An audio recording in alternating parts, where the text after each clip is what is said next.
Buenos días, queridos hermanos. Estamos en el Centro para la Excelencia Familiar, donde comunicamos el Evangelio con fidelidad a la palabra del Señor, con fidelidad a la familia de la fe que es la Iglesia, con fidelidad a nuestras familias, nuestro núcleo familiar y principalmente con fidelidad a nuestro Padre Dios, el eterno Creador del universo, del cielo y de la tierra, Señor de toda creación, Rey de reyes, Señor de señores, nuestro Padre eterno. Hoy, en nuestro día de estudio bíblico, tenemos el Sermón del Monte, nuestro estudio número 10. Es una serie de estudios que estamos teniendo en el Evangelio según San Mateo, capítulo 5, capítulo 5 de capítulo 6 y capítulo 7 de la palabra del Señor. Estos tres capítulos en San Mateo componen lo que se llama el Sermón del Monte o el Sermón desde el Monte, donde realmente debería ser el título, Sermón desde el Monte. Nuestro tema para hoy es la motivación del discípulo. Se requiere sinceridad en todas las acciones. Mateo capítulo 6 versículos 1 al 18 de la palabra del Señor. Dice en el capítulo 6 versículo 1 de la palabra del Señor del Evangelio según San Mateo: Guardaos pues de hacer vuestra justicia delante de los hombres para ser vistos de ellos, de otra manera no tendréis recompensa de vuestro Padre que está en los cielos. Cuando des limosna no hagas tocar trompeta delante de ti como hacen los hipócritas en las sinagogas y en las calles, para ser alabados por los hombres. De cierto os digo, ya tienen su recompensa. Mas tú cuando des limosna, no sepa tu mano izquierda lo que hace tu derecha, para que sea tu limosna en secreto, y tu Padre que ve en lo secreto te recompensará en público. Y cuando ores, no seas como los hipócritas, porque ellos aman el orar en pie en las sinagogas y en las esquinas de las calles, para ser vistos de los hombres. De cierto te digo que ya tienen su recompensa. Mas tú, cuando ores, entra en tu aposento y cerrada la puerta, ora a tu Padre que está en secreto, y tu Padre que ve en lo secreto te recompensará en público. Y orando, no uséis vanas repeticiones, como los gentiles que piensan que por su palabrería serán oídos. No os hagáis pues semejantes a ellos, porque vuestro Padre sabe de qué cosas tenéis necesidad antes que vosotros le pidáis. Vosotros pues oraréis así: Padre nuestro que estás en los cielos, santificado sea tu nombre. Venga tu reino. Hágase tu voluntad como en el cielo, así también en la tierra. El pan nuestro de cada día dánoslo hoy, y perdónanos nuestras deudas, como también nosotros perdonamos a nuestros deudores. Y no nos metas en tentación, mas líbranos del mal, porque tuyo es el reino y el poder y la gloria por todos los siglos. Amén. Porque si perdonáis a los hombres sus ofensas, os perdonará también a vosotros vuestro Padre Celestial. Mas si no perdonáis a los hombres sus ofensas, tampoco vuestro Padre os perdonará vuestras ofensas. Guardaos pues de hacer vuestra justicia delante de los hombres. Aquí lo que se nos presenta es la reserva versus ostentación prohibida. O sea, actitudes reservadas dentro de lo que se realiza en el reino del Señor. El versículo citado del 1, cuando dice guardaos de hacer vuestra justicia delante de los hombres para ser vistos de ellos, está hablando de un principio general que se ilustra por medio de tres aspectos de la devoción visible que tenían los judíos y en especial los fariseos: ofrendar, orar y ayunar. Tres ejemplos de lo así llamada la justicia farisaica. Jesús advierte a sus discípulos sobre el riesgo de, primero, realizar actos de devoción para ser vistos por los hombres, que tiene que ver con la ostentación y la autopromoción. Y segundo, no mantener en privado la clase de devoción profesada en público, que sería hipocresía. Por eso dice, no debían hacer como los hipócritas. O sea, las cosas que tenían que hacer en privado, no tenían por qué proclamarlas en público. La triple repetición que usted encuentra de la frase "de cierto ya tienen su recompensa". 3 veces menciona acerca de esto. Señala claramente que este principio es aplicable a las 3 actividades mencionadas por el Señor. Sus supuestos actos de devoción eran representación teatral para lograr el aplauso, el reconocimiento de la audiencia. Nuestra palabra teatral capta la idea de la palabra usada en la cláusula cuando dice "para ser vistos de los hombres". Ellos buscaban el aplauso y lo recibieron. Por lo tanto, ya está cancelada la cuenta. La lección fundamental del párrafo es que la vida del discípulo debe ser vivida primordialmente en la presencia de Dios, tu Padre que ve en lo secreto, y solo en forma secundaria ante los hombres. De todas maneras, tu vida de fe no puede estar o vivirla en oculto. Aunque no es impensable o insensible a la presencia de los semejantes, o sea, lo que hacemos no puede estar oculto de la gente. El hecho de tu vida espiritual es una vida de testimonio. La gente debe conocerte, no solamente por lo que dices, sino en la manera en que vives. Así que no podemos escapar de que los demás se enteren de las cosas que hacemos. Pero, sin embargo, el verdadero discípulo debe preocuparse más por la aprobación de Dios que por el efímero aplauso de sus contemporáneos. Porque el público que hoy te aplaude, mañana te va a criticar. Entonces, no está diciendo el Señor que es malo el que la gente se dé cuenta, sino el por qué tú lo estás haciendo. Veamos entonces la recompensa como motivación. La moralidad basada en una expectativa de recompensas carece de buena motivación. Es verdad que el hombre que solo es bueno porque eso le acarrea una ventaja, dejaría de ser bueno. Vuelvo a repetírtelo.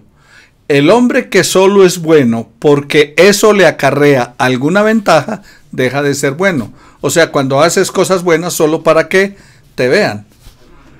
La siembra, por ejemplo, lo que se utiliza en el día de hoy, siembra en la obra del Señor para que Él te devuelva el doble. Esa es una motivación errada. Porque siembra en el reino del Señor para que otros conozcan del Evangelio de Jesucristo. Es diferente. Siembra en el reino del Señor porque cuando siembras en el reino del Señor, eso bendice la obra del reino. Su extensión, la vida de otras personas, se pueden hacer obras sociales, hacer otro tipo de cosas. Esa es una buena motivación. Pero yo siembro para que Dios me devuelva o yo siembro para que Dios me sane. Allí la motivación es errada. Pues digo, espiritualmente hablando. Debemos tener en mente 2 hechos. Primero, Jesús, lejos de derrogar la idea de la recompensa, parece haberla dado como un hecho, haberla dado por sentada. Él no condenó la perspectiva de la recompensa como motivo alguno o indigno, sino solamente cuando se espera de una fuente diferente a Dios, de una fuente errónea. Dar, orar o ayunar lo hacemos para la gloria de Dios o para la nuestra. Y una de esas cancela la otra. Si lo hago para la gloria de Dios, entonces ya no es para mí. Y si lo hago para mí, entonces ya no es para la gloria de Dios. Si tomamos la posición de que desear la recompensa es inmoral o no es espiritualmente adecuada, pareceríamos ser más espirituales que el mismo Señor Jesucristo. Porque el Señor, en la carta a los Hebreos, se dice de Él, el cual por el gozo puesto delante de Él sufrió la cruz, menospreció el oprobio y se sentó a la diestra del trono de Dios. Hebreos 12:2. Y esto indica claramente que tenía en mente la compensación por los sufrimientos terrenales. O sea, Él vino, padeció y sufrió, pero porque Dios también lo iba a recompensar, pero su propósito no era la recompensa, su propósito era, por amor, salvar la humanidad. También la idea de recompensa y castigo forma parte de nuestra misma naturaleza. Quienes consideren innoble la recompensa, dijo el obispo Gore, ignoran los indestructibles, innecesarios instintos de la naturaleza humana. O sea que por naturaleza nosotros esperamos siempre algún tipo de recompensa.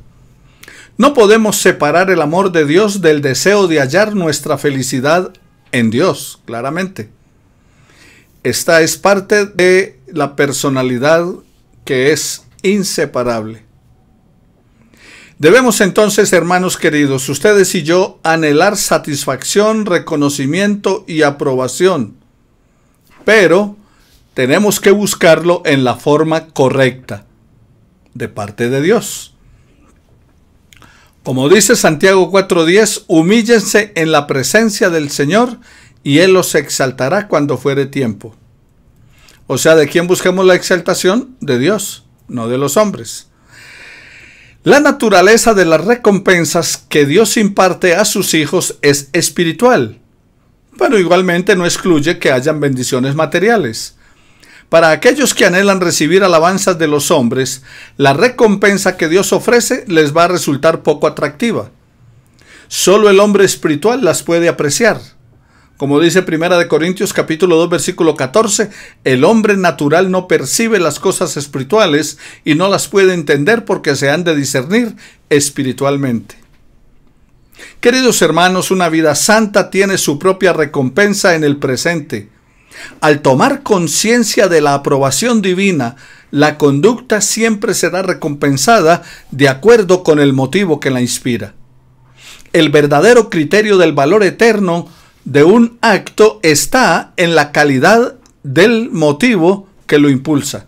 O sea, ¿qué es lo que te motiva?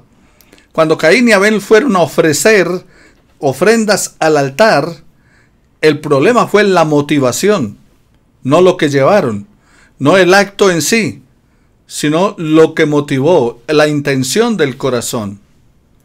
Las recompensas de Dios no están directamente ligadas a lo que usted y yo hagamos.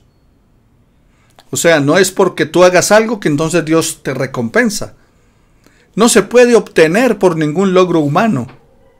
¿Qué le podemos aportar usted y yo a Dios? 1 Corintios 29:14 dice, ¿quién soy yo y quién es mi pueblo para que pudiésemos ofrecer de nuestra voluntad cosas semejantes?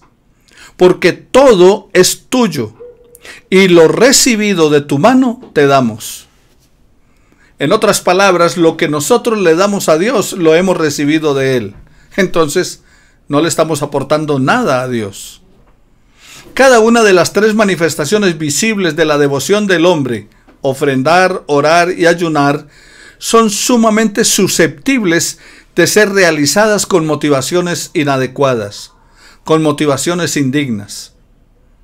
Ejemplo, uno puede dar una dádiva sin siquiera estar pensando en el que la recibe. Un ejemplo de ello en los semáforos o en la entrada de los centros comerciales, la gente que está pidiendo y a veces sacamos y les damos, pero les damos cualquier cosa y sin pensar ni siquiera en la condición de ellos ni cómo están en su vida como personas o como individuos. O dar solo para obtener una buena reputación de ser generoso. Ah, como es de bueno, mire lo que dio. Entonces la motivación es clave en esto. Igualmente también, no solo en dar, al orar, uno puede al mismo tiempo estar más preocupado por la impresión que la oración va a hacer en la audiencia, en la gente que te está escuchando, que en la aceptación por Dios, a quien se ofrece tan manifiestamente. A veces usamos en la oración incluso palabras rebuscadas como para tratar de impresionar a la gente. Y ahí es donde el Señor dice, ya tuvieron su recompensa. Si logramos impresionar a la gente, ya tuvimos la recompensa. Ahora, uno puede también autodisciplinarse por medio del ayuno, no para beneficio espiritual que se deriva de dicha disciplina, como el ayuno, sino para obtener prestigio y reputación de ser muy santo, de ser muy bueno. En cada caso, el acto estimable está viciado por un motivo deshonroso. Ahora, no es que quienes así actúen no reciben recompensa, porque Jesús dijo que sí, que de cierto os digo ya tienen su recompensa. Solo que la reciben únicamente de aquellos que desearon y trabajaron para obtenerla. ¿Y van a obtener qué? Una recompensa pasajera y hueca, porque es la alabanza de los hombres. Pero nada recibirán de Dios, porque ya recibieron plenamente su recompensa. Por eso el Señor dice, de cierto os digo que ya tienen su recompensa. Veamos en segundo lugar la oración, una devoción a Dios. La oración como una devoción a Dios. ¿Y qué dice la palabra? Y cuando ores, no seas como los hipócritas, porque ellos aman el orar en pie en las sinagogas y en las esquinas de las calles para ser vistos de los hombres. De cierto os digo que ya tienen su recompensa. Mas tú, cuando ores, entra en tu aposento y cerrada la puerta, ora a tu Padre que está en secreto, y tu Padre que ve en secreto te recompensará en público. Versículos 5 y 6 de Mateo capítulo 6. Ahora, de pocos temas surgen tantos problemas como en la práctica de la oración.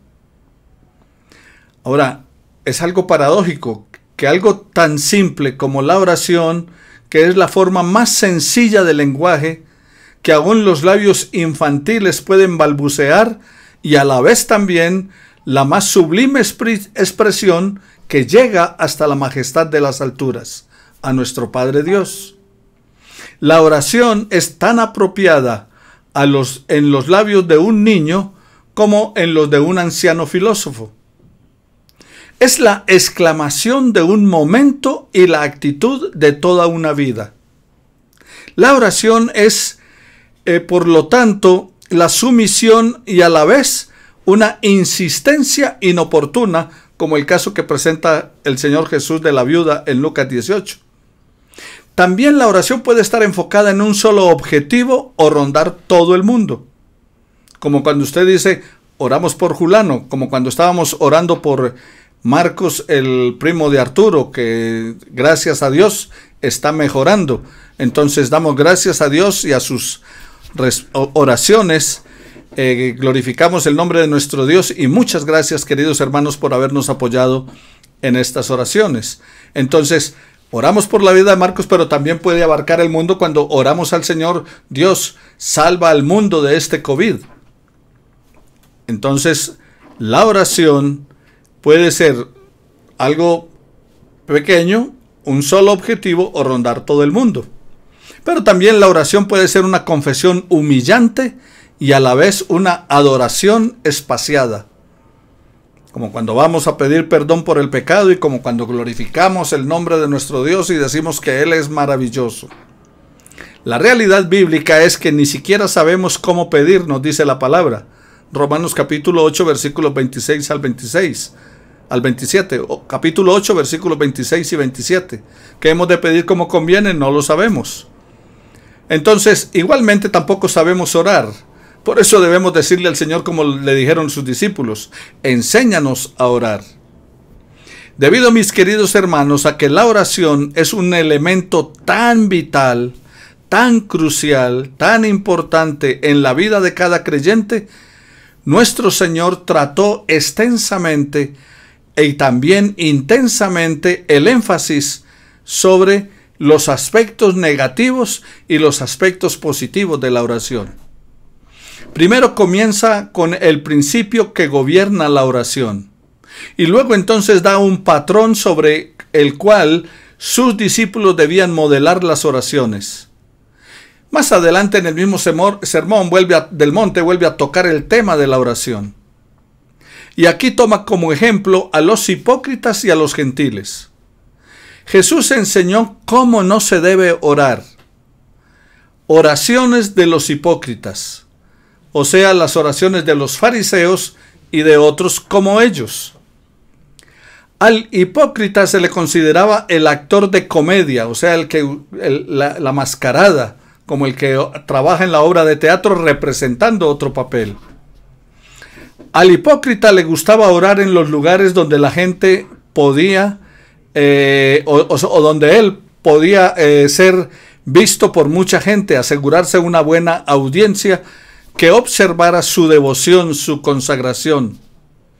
Lo hacía entonces en las sinagogas y en las esquinas de las plazas, porque allí asumía una pose muy piadosa y recitaba sus oraciones para que la gente lo viera. Todos entonces lo estaban viendo porque estaban o en la sinagoga donde había mucha gente o en las plazas públicas. Debemos tener en cuenta, mis queridos hermanos, que en esta exhortación Jesús no está condenando la oración pública. Porque entonces usted va a decir, ay, entonces cuando me ponen a orar en el templo, ¿qué voy a hacer?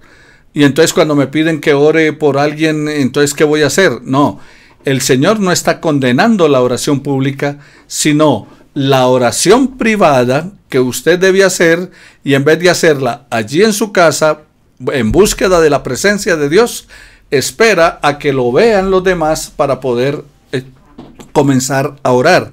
Eso es lo que él está criticando. Entonces, oración privada hecha ostentosamente en lugares públicos, como también las oraciones públicas que tienen su lugar en los cultos o en las reuniones, esas no pueden ser hechas en secreto. Aquí se está refiriendo el Señor es a las oraciones en secreto que ellos las estaban haciendo en público. Ejemplo de ellos es el judío devoto como el musulmán. En la liturgia, entonces, ellos recitan repetidamente largas oraciones y parece ser más devotos y más adoradores que otros. Jesús insistió en que estas oraciones eran inaceptables para Dios. La esencia de la oración individual es en sinceridad y en secreto. Es una intimidad entre el que ora y su Padre Dios. La oración, por lo tanto, no es para el público, sino para la audiencia privada. Quien oraba aceptablemente debía apartarse de la presencia de los hombres y encerrarse a sí mismo con Dios. Recuerden, la oración privada. No estamos hablando de la oración en público. Nosotros debemos cuidarnos de caer en el error de los hipócritas. Podemos ser insinceros y codiciar una reputación piadosa. Y Jesús sabía esto. Por lo tanto, advierte, y cuando ores no seas como los hipócritas. Pero el otro punto que trata es la oración de los gentiles. Y note, oración de los hipócritas, que era lo que hacían los religiosos, los judíos, especialmente los fariseos, y las oraciones de los gentiles. Ustedes saben bien, mis queridos hermanos, y para los que no saben les informamos, los gentiles eran todos aquellos que no pertenecían al pueblo de Israel, o sea, los no judíos. En este caso, usted y yo, que no somos judíos, seríamos gentiles. O sea, cuando dice los gentiles no está diciendo alguien malo, sino simplemente que no pertenecían al pueblo judío, a la raza hebrea. Tampoco las oraciones de los gentiles son aceptables para Dios, ya que su concepto de Dios era errado, era equivocado. O sea, los gentiles no estaban buscando a Dios, no amaban a Dios sobre todas las cosas, tenían otros dioses, buscaban otras cosas. Entonces, por esa razón, el Señor dice, cuando oren, no sean como ellos. En vez de ellos considerar a Dios como el Padre amoroso, lo concebían como un ser vengativo e iracundo, y que debía ser entonces aplacado y apaciguado. ¿Y cómo lo hacían? A través de largas oraciones. Entonces, por esa razón, Jesús les dio esta advertencia: y orando, no uséis vanas repeticiones como los gentiles que piensan que por su palabrería serán oídos. No os hagáis pues semejantes a ellos, porque vuestro Padre sabe de qué cosas tenéis necesidad antes que vosotros le pidáis. Versículos 7 y 8 de la palabra. No uséis pues vanas repeticiones. Se deriva del verbo tartamudear. O sea, vanas repeticiones es tartamudear, con una connotación de multiplicación de palabras sin significado. Así eran las oraciones de los gentiles. Un ejemplo de tal falsedad son las oraciones o las ruedas de oración de los tibetanos, o los rosarios de los budistas, o los Padre Nuestros y Ave María de los católicos romanos. Eso es vanas repeticiones. La mera repetición, querido hermano, no tiene valor. No acumulen frases huecas. Esa sería otra traducción posible. Ahora, las repeticiones realmente son válidas si tienen contenido e intención. No es que se prohíba toda la repetición en la oración, ya que Jesús mismo oró. La Biblia dice en Mateo 26:44 que Jesús oró por tercera vez diciendo las mismas palabras, cuando dice: si es posible, aparta de mí esta copa. Entonces, allí lo que está primando es la intención o el por qué se hace. Lo que se está repudiando era la supersticiosa y mecánica repetición de palabras, de frases, como si Dios pudiese ser lisonjeado a una mera correntada de palabras. O sea, como, bueno, le repito para que usted es bueno, usted es genial, usted es maravilloso, a ver si de pronto eso le ablanda el corazón. Ustedes y yo debemos tener en cuenta, mis queridos hermanos, que las oraciones se miden por su... debemos tener en cuenta que las oraciones se miden por su intensidad y su sinceridad, no por lo largas que sean o por las elocuencias que tengamos. O sea que no es por su longitud ni por su elocuencia. Se miden por la fe. Esa fe como la de un niño en Dios, a quien están dirigidas las oraciones. Es posible, mis queridos hermanos, que no seamos culpables de los errores externos en los que caen los no creyentes, o sea, los gentiles, cuando están orando. Pero, ¿no es verdad que algunas de nuestras oraciones están en esta misma categoría? Que a veces simplemente las decimos por decirlas. Que a veces pensamos que no pasan ni siquiera del techo. No es posible que lo que repetimos de una liturgia es claro que tiene su valor, pero que cuando lo estamos aplicando puede ser una acumulación de frases vacías si no estamos prestando atención y no estamos alerta en la búsqueda de nuestro Dios. ¿Cuántas de nuestras oraciones, mis queridos hermanos, son formales o frías? ¿Cuántas de nuestras oraciones públicas no tienen también los mismos efectos? Podríamos estar más preocupados por el efecto que puedan tener las palabras sobre la audiencia que nos está escuchando, que es su eficacia ante Dios.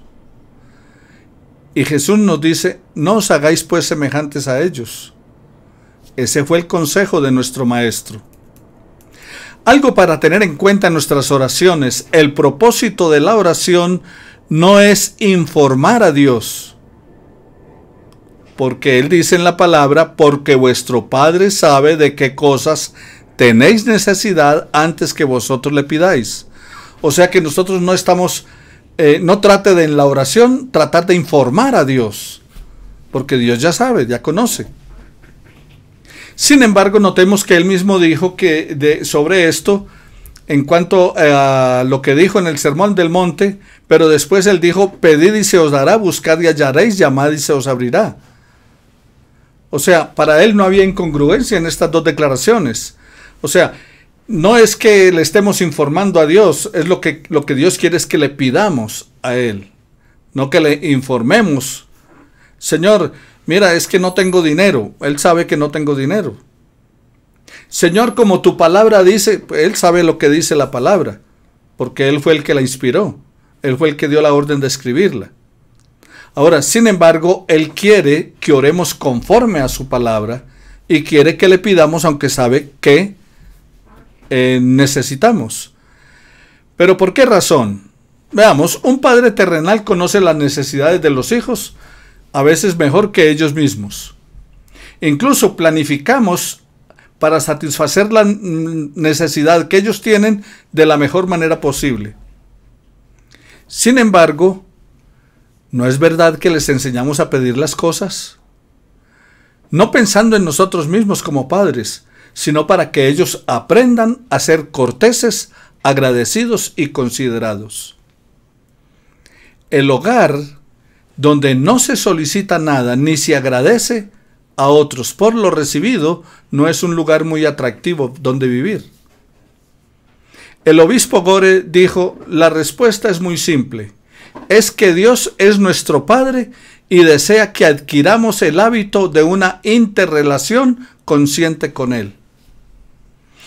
Muchas de las bendiciones de Dios, mis queridos hermanos, Él quiere mostrarnos la necesidad, la importancia de depender de Él y que trabajemos por ellas. Y así muchas otras dependen de que las pidamos en una forma regular y sistemática. Dios desea dárnoslas. Esas bendiciones que estamos pidiendo, Él desea dárnoslas, pero ha decidido suplirlas si se las pedimos. Porque eso demuestra dependencia de Él, no porque Él no sepa, sino porque quiere que dependamos de Él. La adoración incomparable que nuestro Señor le dio a sus discípulos como modelo es muy importante y le dedicaremos un poco de más tiempo a ella, a esa oración modelo llamada el Padre Nuestro. Para recordar entonces, mis queridos hermanos, actos de piedad que son buenos, pero realizados con motivaciones malas, no agradan a Dios. Si los actos de piedad se realizan solamente para la satisfacción del ego, entonces se convierten en simplemente actos rutinarios, hipócritas y superficiales que no agradan al Señor. Nuestro buen Dios y Padre Celestial, nos encontramos delante de tu presencia en esta mañana clamándote a ti y te damos gracias por la palabra estudiada, que nos enseña acerca de las motivaciones adecuadas en los momentos de ofrendar, en los momentos, eterno Dios, de buscar tu rostro en oración y también del tiempo de ayuno. Señor, gracias te damos por tu palabra, gracias por la orientación que Jesús nos da de cómo debemos ejercer la práctica de la vida religiosa, de esa vida espiritual que tú requieres de cada uno de nosotros. Ahora, mi Señor, yo quiero darte gracias por la vida de Beatriz Jaramillo y de Manuel. Te imploramos en el nombre de Jesús, bendito Dios, que los exámenes médicos que le están practicando salgan con bien, que ellos puedan recuperar su salud a plenitud. Igualmente, Señor, sigue obrando en el cuerpo de nuestra hermana Marta Isaura, de Pedro y Pedro Manuel, devolviéndoles la salud, Señor, para que ellos sigan glorificando tu nombre. También colocamos la presencia de la familia Rosero delante de ti, a Carlos Hernández. Señor, glorificamos tu nombre y te damos muchas gracias por lo que tú haces en nosotros. Te pido, Señor, por la vida de Luis Rosero, que edifique su vida con tu palabra y tenga una plena consagración a ti, mi Señor. Padre, gracias por lo que estás haciendo en el cuerpo de Marcos, el primo de Arturo. Te pedimos en el nombre de Jesús que sigas obrando en él para testimonio a su familia, a él, para testimonio a nosotros y para que exaltemos y glorifiquemos tu nombre por la respuesta a nuestras peticiones. Señor, yo quiero darte gracias por el embarazo de Alejandra. Permite, eterno Dios, que la vida de ella y de Nicolás sea bendecida por ti, que tú seas guiando sus pasos, su vida, que tú seas mostrándoles, Señor, lo mejor para ellos, las decisiones que deben tomar de cara al futuro y cómo construir un hogar en el cual tu nombre sea glorificado, tu nombre sea exaltado y la vida de ellos sea edificada. Sígueles bendiciendo día tras día y guardándoles en el nombre de Cristo Jesús.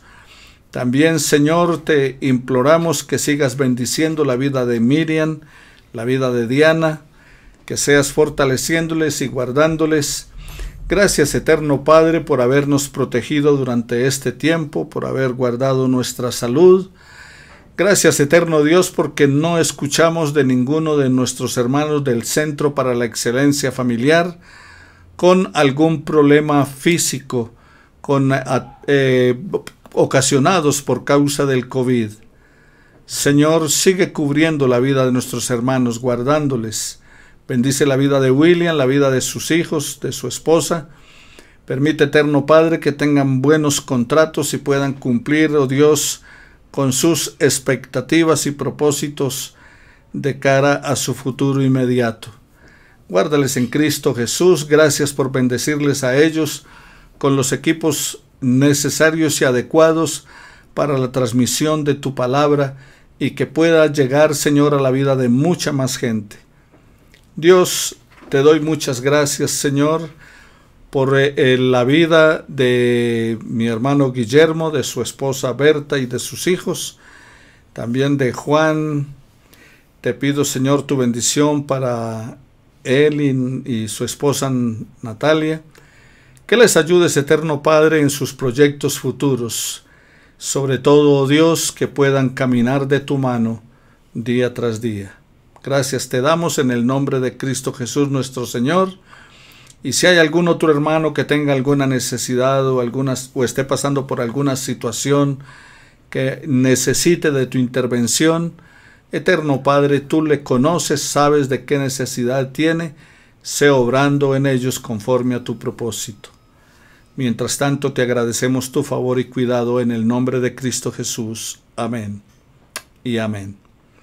No se te olvide continuar con la alabanza al Señor y mantente conectado en santel.info y puedes llamar a tus familiares, amigos, vecinos, conocidos para que entren a santel.info y allí entonces puedan escuchar la alabanza y la predicación de la palabra del Señor. Y también invítalos a entrar a YouTube.